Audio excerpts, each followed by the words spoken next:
नमस्कार, मैं हूं doctor Vrinda Singh, associate professor home science, government girls college Nagaur. आज मैं आपको ब्लड में लाल रक्त कणिकाओं के बारे में चर्चा करूंगी। आप सबका मेरे इस YouTube चैनल पर हार्दिक स्वागत है, अभिनंदन है। मेरे दोस्तों, पिछले वीडियो में मैंने ब्लड के फंक्शंस और उसके कंपोजिशन के बारे में बताया था, जिसमें आपने जाना था कि ब्लड प्लाज्मा 55% होता है और कार्पसल्स जो होते हैं, ब्लड कार्पसल्स जिसको आप कणिकाएं कहते हैं, कोशिकाएं कहते हैं, वो 45% होते हैं, जिसमें कणिकाओं में लाल रक्त कणिकाएं, श्वेत रक्त कणिकाएं और ब्लड प्लेटलेट्स, ये 3 थे। उनमें से मैं आज जो बताऊंगी आपको रेड ब्लड कार्पसल्स के बारे में, लाल रक्त कणिकाओं के बारे में। तो लाल रक्त कणिकाएं, जैसा कि आपने नाम सुना, लाल मतलब इसके कारण ही खून का रंग लाल होता है, लाल रक्त ब्लड। और ये है कार्पसल्स, जिसको हम सेल भी बोलते हैं। इसमें क्या है, न्यूक्लियस नहीं होता है, न्यूक्लियस विहीन होता है। ये आरबीसी न्यूक्लियस विहीन होता है और इसकी संरचना देखोगे तो ये छोटे छोटे गोल गोल टिक्कियों की तरह होते हैं, बिंदियों की तरह होते हैं, बिल्कुल छोटे छोटे इस तरह से। ये बाइकनकेव होता है। बाइकनकेव मतलब जिसका दोनों सिरा, ये सिरा देख रहे हैं आपको, ये सिरा चौड़ा होता है, बीच से पतला होता है, जिसको भ्यातल बोलते हैं, और ये दोनों सिरा इसका चौड़ा होता है और बीच का जो होता है पतला होता है। तो इसकी कैरेक्टरिस्टिक्स क्या है, बाइकनकेव होता है। मेरे दोस्तों, आरबीसी आपके लिए नितांत आवश्यक है। जब कभी भी आप कोई कॉम्पिटिटिव एग्जामिनेशन देने जा रहे हैं, चाहे टीजीटी हो या पीजीटी हो, अथवा आप यूनिवर्सिटी एग्जाम देने जा रहे हो, तो आपको लाल रक्त कणिकाओं से संबंधित कई प्रश्न आ सकते हैं एग्जामिनेशन पॉइंट ऑफ व्यू से। तो आप इस वीडियो को ध्यान से सुनेंगे। जैसे कई प्रश्न आते हैं, हम जम्हाई क्यों लेते हैं, या जम्हाई हमें क्यों होता है, पॉलीसाइथेमिया किसको कहते हैं, क्यों होता है ये, हमारा पेशाब का रंग पीला क्यों होता है, मूत्र का रंग भूरा पीला क्यों होता है, और मल का रंग भूरा क्यों होता है। क्या ये प्रश्न आ सकता है कि हमारा मल का रंग भूरा क्यों होता है, पेशाब का रंग हमारा पीला क्यों होता है, आ सकता है आपके एग्जामिनेशन में। और हीम जो एक प्रकार का आयरन है, इससे कितने ग्लोबिन जुड़े होते हैं, ग्लोबिन के कितने अणु जुड़े रहते हैं। तो ये सारी प्रश्न आपके इंपॉर्टेंट है। हीम का संश्लेषण कहाँ होता है, ग्लोबिन का संश्लेषण कहाँ होता है, एम्ब्रियो स्टेज में आरबीसी का निर्माण कहाँ होता है, संश्लेषण कहाँ होता है, और वयस्क में कहाँ होता है। ये सारी चीजें आपके एग्जामिनेशन पॉइंट ऑफ व्यू से नितांत आवश्यक है। तो मेरे दोस्तों, आप आरबीसी के बारे में देखिए। आरबीसी, जिसको हम लाल रक्त कणिकाएं कहते हैं, ये लाल रक्त कणिकाएं आकार देखोगे तो ये बाइकनकेव होता है, जिसको हम हिंदी में उभयतल बोलते हैं। जिसका ऐसे समझो, इसका जो पेट है वो चिपका हुआ रहता है और दोनों पार्ट इसका फूला हुआ रहता है। यहाँ पर इसकी आकार 2 मिली माइक्रोन होता है, बीच का जो केंद्र होता है वह 1 मिली माइक्रोन होता है। और इसका ये फायदा होता है कि ये इसके कारण आरबीसी ब्लड कैपिलरीज, जो मैंने कल बताया था, ब्लड कैपिलरीज रक्त केशिकाएं जो केशिका की तरह होती है, जहां धमनिकाएं केशिकाएं में बदलती हैं और जहां वेंस केशिकाएं में बदलती हैं, तो वहां के दीवारों से इसकी इसी संरचना के कारण ये आर पार हो जाती हैं और अपना फंक्शन करती हैं। और इसका जो डायमीटर होता है 7.2 माइक्रोमिलीमीटर एवरेज, और इसका रेंज जो है और 6.9 से 7.4 माइक्रो मिलीमीटर होता है। सरफेस एरिया देखोगे तो इसका 120 से 140 माइक्रो मिलीमीटर स्क्वायर होता है। और इसी सरफेस एरिया के कारण आपके प्रश्न आ सकते हैं कि ऑक्सीजन और कार्बन डाइऑक्साइड का आदान प्रदान किसके कारण होता है, क्यों होता है? तो इसका सामान्य सा आपका जो उत्तर होना चाहिए वो ये कि यह इसका चूंकि सरफेस एरिया ज़्यादा है, 120 to 140 माइक्रो मिलीमीटर स्क्वायर है, इसके कारण ऑक्सीजन और कार्बन डाइऑक्साइड का आदान प्रदान होता है। वॉल्यूम इसका कितना है? 80 माइक्रो मिलीमीटर क्यूब वॉल्यूम इसका आयतन। और इसके आयतन होने के कारण हीमोलाइसिस आप समझते हैं, किसको कहते हैं हीमोलाइसिस? हीमोलाइसिस किसको कहते हैं? रक्त के विघटन, विनाश की प्रक्रिया। तो इसी आयतन के कारण रक्त टूटता नहीं, आरबीसी टूटता नहीं है, ये विनाश की प्रक्रिया को रोकता है इसकी इस वॉल्यूम के कारण। अच्छा, इसकी संख्या अगर आप देखोगे तो मेल में जो पुरुष है उसमें 5 to लेकर के 6.5 मिलियन पर मिलीमीटर क्यूब होता है, या 5 to 6.5 मिलियन पर मिलीमीटर क्यूब होता है। फीमेल में यह 4.5 से लेकर के 5.5 मिलियन पर मिलीमीटर क्यूब होता है। छोटे बच्चों में, चिल्ड्रन में यह 6 से 7 मिलियन पर मिलीमीटर क्यूब होता है, छोटे बच्चों में ज़्यादा होता है, मेल में, इसके बाद मेल में और सबसे कम फीमेल में। अब हम ये देखते हैं, ये चीज़ें आपको समझ में आ गई होंगी कि इसकी बाइकनकेव संरचना के कारण इसको फायदा ये होता है कि ब्लड कैपिलरी से यह आर पार हो जाता है और अपना फंक्शन कर लेता है। सरफेस एरिया ज़्यादा होने से ऑक्सीजन कार्बन डाइऑक्साइड का आदान प्रदान करता है, वॉल्यूम ज़्यादा होने से हीमोलाइसिस प्रक्रिया को रोकता है। तो ये आप, और इसका जो आकार होता है छोटे छोटे गोल टिक्कियों के समान होता है, और ये न्यूक्लियस विहीन होता है, मतलब इसमें न्यूक्लियस नहीं होते हैं। इतनी चीज़ आपको समझ में आ गई। अब हम ये देखते हैं कि आरबीसी के जो साइटोप्लाज्म है, कोशिका द्रव्य है, वहीं पर हीमोग्लोबिन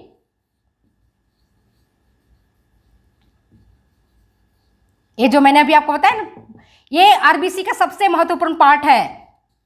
आरबीसी का सबसे महत्वपूर्ण पार्ट कौन सा है? हीमोग्लोबिन, जो हीम नामक आयरन और ग्लोबिन, ये जो है ना, ये प्रोटीन होता है। हीम होता है आयरन और प्रोटीन होता है, ग्लोबिन होता है एक प्रकार की प्रोटीन। और इसी हीम के कारण आरबीसी का रंग जो होता है सो ये लाल होता है, ये लाल रंग का होता है हीम। इसकी सिंथेसिस अगर आप देखोगे हीम और ग्लोबिन की, तो ये देखोगे हीम कहां मिलता है? आपके माइटोकॉन्ड्रिया में हीम का संश्लेषण होता है माइटोकॉन्ड्रिया में, और ग्लोबिन का होता है राइबोसोम में। अत्यंत इंपॉर्टेंट चीजें हैं ये, आपके एग्जामिनेशन पॉइंट ऑफ व्यू से भी इंपॉर्टेंट है, क्योंकि ये डेप्थ है। बच्चे आप पूछते हो कई बार कि मैडम हम टीजीटी, पीजीटी, नेट या हम फर्स्ट ग्रेड टीचर अथवा हम लेक्चरर की तैयारी कर रहे हैं, तो हम कैसे करें? बच्चे, कोई शॉर्टकट फॉर्मूला नहीं है जो मैं आपको बता दूं। कई बार आप पूछते हो कोई किताब बता दीजिए। अगर आप मल्टीपल चॉइस क्वेश्चंस की किताबें आप लेती हो, पढ़ सकते हो, पढ़िए, नो डाउट, लेकिन आपको डेप्थ पढ़ना पड़ेगा, आपको ओरिजिनल बुक्स पढ़नी पड़ेगी। एक चीज़ मैं महत्वपूर्ण बातें बता देती हूँ यहाँ पर, क्योंकि कोई सा भी कॉम्पिटिटिव एग्जामिनेशन होता है तो इसमें अलाउ नहीं है एग्जामिनर को कि कोई पासबुक से अथवा कोई भी इस तरह का वस्तुनिष्ठ प्रश्न जो किताब में पहले से छपे हुए हैं उनके क्वेश्चन एज सच उठा के दिए जाएं। तो आपको कंसेप्ट क्लियर करना पड़ेगा पहले। तो कंसेप्ट क्लियर करने के लिए आपको मेन बुक्स पढ़नी पड़ेगी। तो मैं अभी बता रही थी हीम का संश्लेषण कहाँ होता है? माइटोकॉन्ड्रिया में। ग्लोबिन का संश्लेषण कहाँ होता है? राइबोसोम में। और आरबीसी के किस पार्ट में हीमोग्लोबिन का संश्लेषण होता है? तो आप ये कहोगे कि आरबीसी के साइटोप्लाज्म में हीमोग्लोबिन होता है। हीमोग्लोबिन कहाँ होगा? आरबीसी के साइटोप्लाज्म में। हीम का संश्लेषण होता है माइटोकॉन्ड्रिया में और ग्लोबिन बनता है आपका राइबोसोम। इतनी समझ में आ गई बात। अब एक प्रश्न मैंने जो पूछा था कि पॉलीसाइथेमिया, अभी मैंने बताया कि मैक्सिमम हमारा कितना होना चाहिए आरबीसी की संख्या 7 मिलियन पर मिलीमीटर क्यूब। इससे अगर ज़्यादा होता है तो एक प्रकार की बीमारी है जो पॉलीसाइथेमिया कहलाती है। और ये क्या होता है? ये आरबीसी में मैलिग्नेंट के कारण होता है। आरबीसी में कोई मैलिग्नेंसी आ जाती है, कोई मलिनता उत्पन्न हो जाती है तो पॉलीसाइथेमिया हो जाता है और इसके कारण ऑक्सीजन की कमी हो जाती है। और देखते हो कई बार हम बार बार जम्हाई लेते हैं, बार बार जम्हाई लेना ही पड़ता है, तो ये पॉलीसाइथेमिया के कारण होता है। और है ना, और जो जम्हाई की स्थिति में क्या होता है, जिसको हम हाइपोक्सिया कहते हैं, ऑक्सीजन की कमी हो जाती है और हमें बार बार ऑक्सीजन लेने के लिए मुंह को खोलना पड़ता है, फिर हम ऑक्सीजन को लेते हैं, जो जम्हाई की स्थिति कहलाती है। और अगर आवश्यकता से कम आरबीसी हो जाता है और हीमोग्लोबिन की संख्या कम हो जाती है तो एनीमिया, रक्त अल्पता जिसको कहते हैं, उसकी बीमारी हो जाती है। क्या हो जाती है? एनीमिया, जिसको हम कहते हैं हिंदी में रक्त अल्पता, अल्पता की बीमारी हो जाती है, रक्त अल्पता की बीमारी हो जाती है, एनीमिया। और अगर हीमोग्लोबिन की मात्रा सभी जो हमारे स्टेज हैं, जैसे युवावस्था, गर्भावस्था, धात्री अवस्था, शैशवावस्था, उनमें अलग अलग होती है, तो 8 से 10 ग्राम % होना चाहिए। अगर इतना है तो यह है माइल्ड एनीमिया। माइल्ड मतलब कम है, एनीमिया तो है लेकिन कम है। और इसी तरह से अगर 6 ग्राम पर 100 मिलीलीटर ऑफ ब्लड अगर हो जाता है हीमोग्लोबिन की मात्रा, तब ये सीवियर एनीमिया कहलाता है। सीवियर, बहुत अधिक एनीमिया, मतलब रक्त की बहुत कमी हो जाती है। तो अभी हम देख रहे हैं हीमोग्लोबिन के बारे में चर्चा किए। हीमोग्लोबिन, जैसा कि मैंने आपको बताया, हीमोग्लोबिन हीम प्लस ग्लोबिन, 2 से मिलकर बना है। हीम इज आयरन और ग्लोबिन इज प्रोटीन। ठीक है, तो हीमोग्लोबिन ये क्या करता है, इसका फंक्शन क्या है, ये हमें जानिए। हीमोग्लोबिन का क्या काम है, क्या करता है हीमोग्लोबिन? हीमोग्लोबिन में एक बड़ी क्षमता है, भगवान ने बहुत बड़ी इसकी ताकत दी है। वो क्या दी है? ऑक्सीजन से संयोग करने की। इसको हम शॉर्ट में लिखते हैं हीमोग्लोबिन को HB। ये किससे संयोग करता है? ऑक्सीजन से। क्या बना देता है? Oxy haemoglobin. क्या बना देता है ये? Oxy haemoglobin.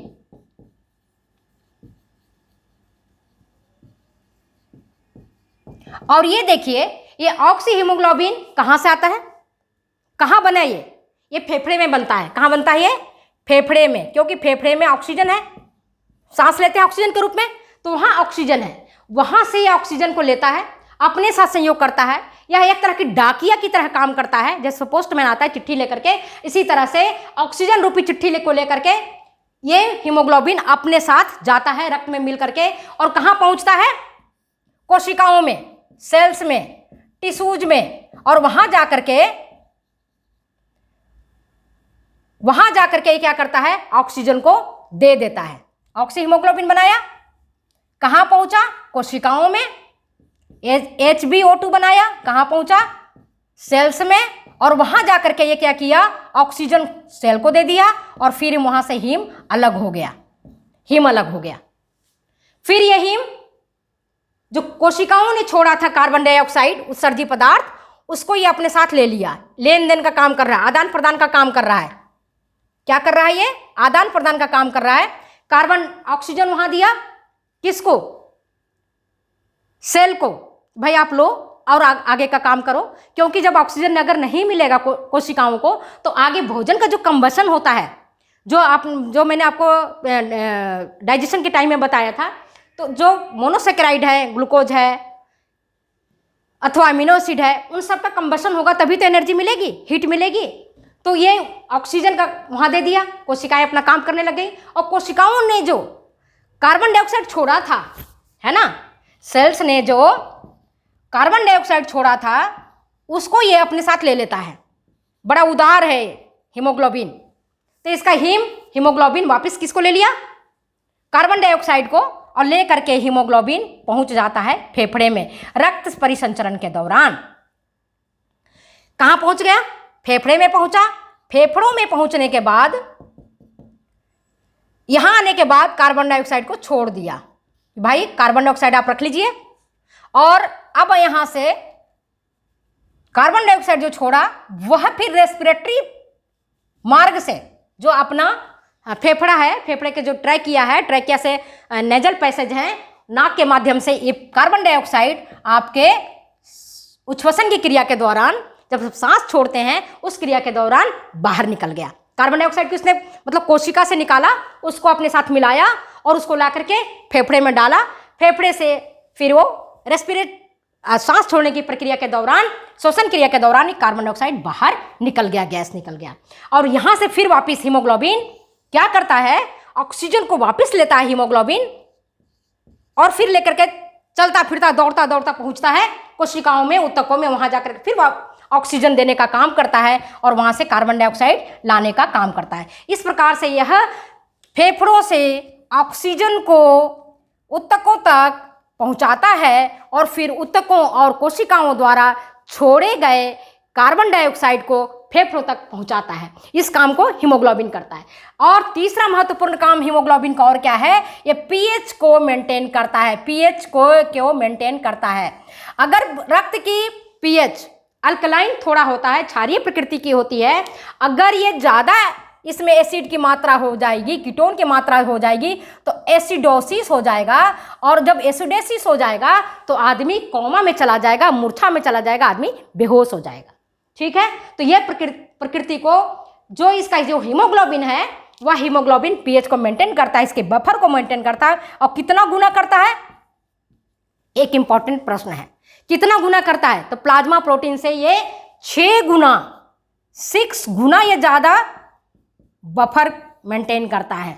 तो कितना इंपॉर्टेंट है हीमोग्लोबिन? हीमोग्लोबिन मतलब एक तरह से सोचो आरबीसी का बहुत महत्वपूर्ण पार्ट है, ब्लड का बहुत इंपॉर्टेंट पार्ट है, जो ऑक्सीजन को पहुंचाता है कोशिकाओं तक और कोशिकाओं के द्वारा छोड़े गए कार्बन डाइऑक्साइड को वापस पहुंचाता है कहाँ तक?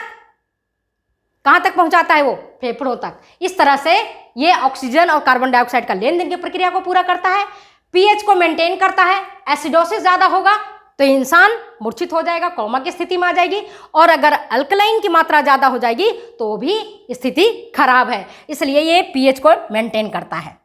तो आपको इतनी समझ में आ गई बात है। अब ये देखिए हीमोग्लोबिन में जो ग्लोबिन नामक प्रोटीन होता है और हीम नामक जो आयरन होता है, इसका सिंथेसिस कहाँ होता है? कहाँ ये निर्माण इसका होता है? ये सिंथेसिस देखिए, पढ़िए, सिंथेसिस इसका कहाँ होता है, निर्माण इसका कहाँ होता है? तो वयस्कों में और चिल्ड्रेन में, है ना, चिल्ड्रेन में और एडल्ट्स में ये जो बनता है वो बनता है रेड बोन मैरो द्वारा। रेड बोन मैरो, कौन सी रेड बोन मैरो? लाल अस्थि मज्जा, इसमें इसका निर्माण होता है आरबीसी का। तो जब आरबीसी का निर्माण होता है बोन मैरो में, तो इसकी 4 स्टेज है। ये एग्जामिनेशन पॉइंट ऑफ व्यू से मैं बता रही हूँ, इंपॉर्टेंट है आपके लिए। इसमें पहला होता है प्री नॉर्मोब्लास्ट, जिसमें हीमोग्लोबिन सिंथेसिस प्रारंभ होता है। दूसरा होता है इंटरमीडिएट, जिसमें हीमोग्लोबिन सिंथेसिस दिखाई पड़ता है कि हीमोग्लोबिन बन रहा है। और फिर होता है उत्तर नॉर्मोब्लास्ट, पोस्ट नॉर्मोब्लास्ट, जिसमें न्यूक्लियस गायब हो जाता है। शुरू में क्या होता है कि न्यूक्लियस प्री नॉर्मोब्लास्ट की स्थिति में जब हीमोग्लोबिन संश्लेषण होता है तब न्यूक्लियस रहता है, और उत्तर नॉर्मोब्लास्ट की स्थिति तक आते आते न्यूक्लियस उसमें से गायब हो जाता है। और फिर बाद में रेटिकुलोसाइट इसका चौथा स्टेज है, जो अस्थि मज्जा से ब्लड में प्रवेश करता है। और यहाँ तक आते आते आपके रेड बोन मैरो में आते आते जो हीमोग्लोबिन है वो पूरा मैच्योर हो जाता है। आरबीसी का निर्माण कहाँ हुआ आप जानोगे, कहाँ बनता है?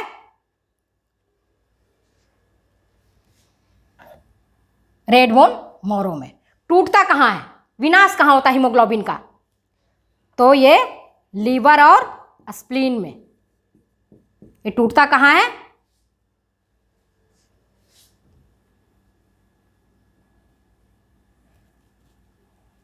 लीवर और स्प्लीन में।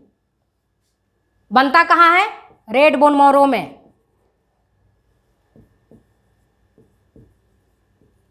टूटता कहाँ है? लीवर और स्प्लीन में। जीवन काल कितना होता है?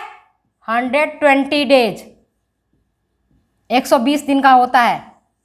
इसके बाद ये टूट जाता है। कहाँ टूटेगा? लीवर और स्प्लीन में। लीवर में मैक्रोफेजेज कोशिकाएं होती हैं। तो जब पुराने हो जाते हैं आरबीसी,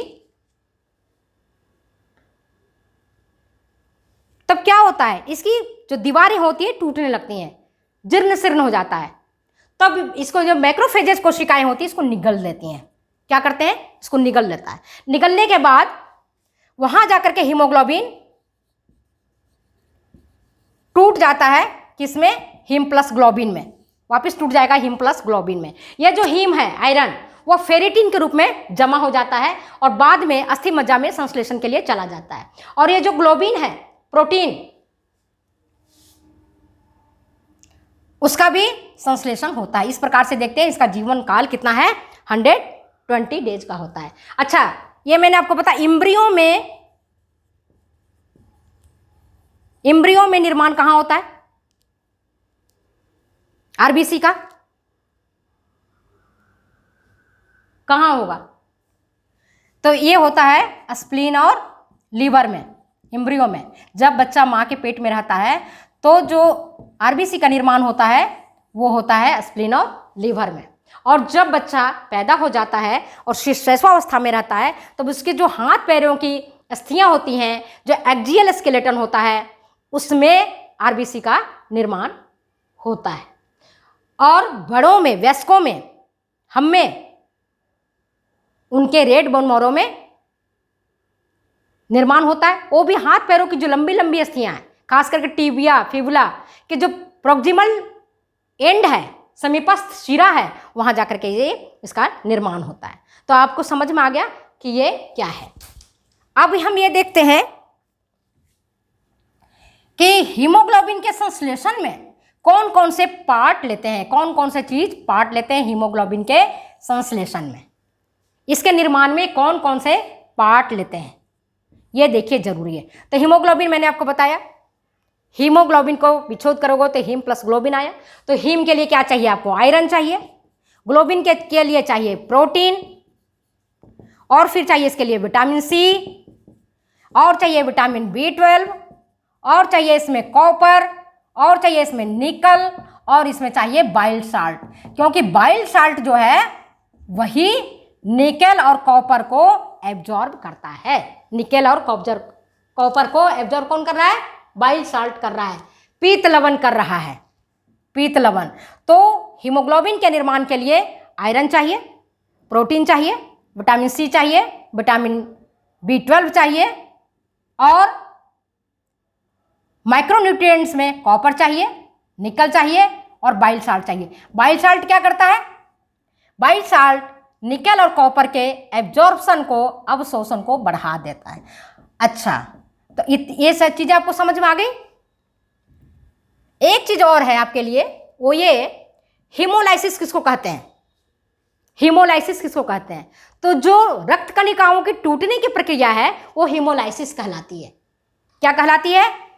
हीमोलाइसिस। रक्त कणिकाओं की टूटने की प्रक्रिया हीमोलाइसिस कहलाती है। और हीमोपायोसिस, अगर पायोसिस हो जाएगा तो बनने की क्रिया कहलाएगी। इसलिए अभी कभी भी आप कंफ्यूज मत होइएगा। हीमोपायोसिस अगर हुआ तो बन रहा है, टूट नहीं रहा है, और लाइसिस है तो टूट रहा है। हीमोलाइसिस मतलब टूटना, रक्त कणिकाओं का टूट जाना। हीमोपायोसिस मतलब रक्त कणिकाओं का बनना। इसी तरह से इरिथ्रोपायोसिस मतलब लाल रक्त कणिकाओं का बनना। ल्यूकोपायोसिस श्वेत रक्त कणिकाओं का बनना। थ्रोम्बोपायोसिस प्लेटलेट्स का बनना, थ्रोम्बिन का बनना। तो ये सारी चीजें आपको, 4 चीजें हैं जो महत्वपूर्ण है। एक प्रश्न मैंने आपसे पूछा था कि हमारा मूत्र का रंग पीला क्यों होता है, मल का रंग भूरा क्यों होता है। मेरे दोस्तों, जब अभी मैंने थोड़ी देर पहले बताया था कि लीवर और स्प्लीन में टूटता है कौन सा, हीमोग्लोबिन, बनता है हीम प्लस बनता है ग्लोबिन नामक प्रोटीन। तो जो हीम टूटा वह वापिस फेरिटिन में संग्रहित हो गया, फेरिटिन के रूप में, और फिर वो अस्थि मज्जा के द्वारा उसका पहुंचा दिया जाता है और वहां उसका संश्लेषण में काम करता है। और जो ग्लोबिन हुआ, प्रोटीन जो है आपके, है ना, तो वो टूटता है विभिन्न एंजाइमेटिक प्रक्रिया के द्वारा, बना देता है बिलीरुबिन। क्या बना देता है ये, बिलीरुबिन। और ये जो बिलीरुबिन है ना, ये जल में अघुलनशील होता है, इनसॉल्युबल होता है इन वाटर।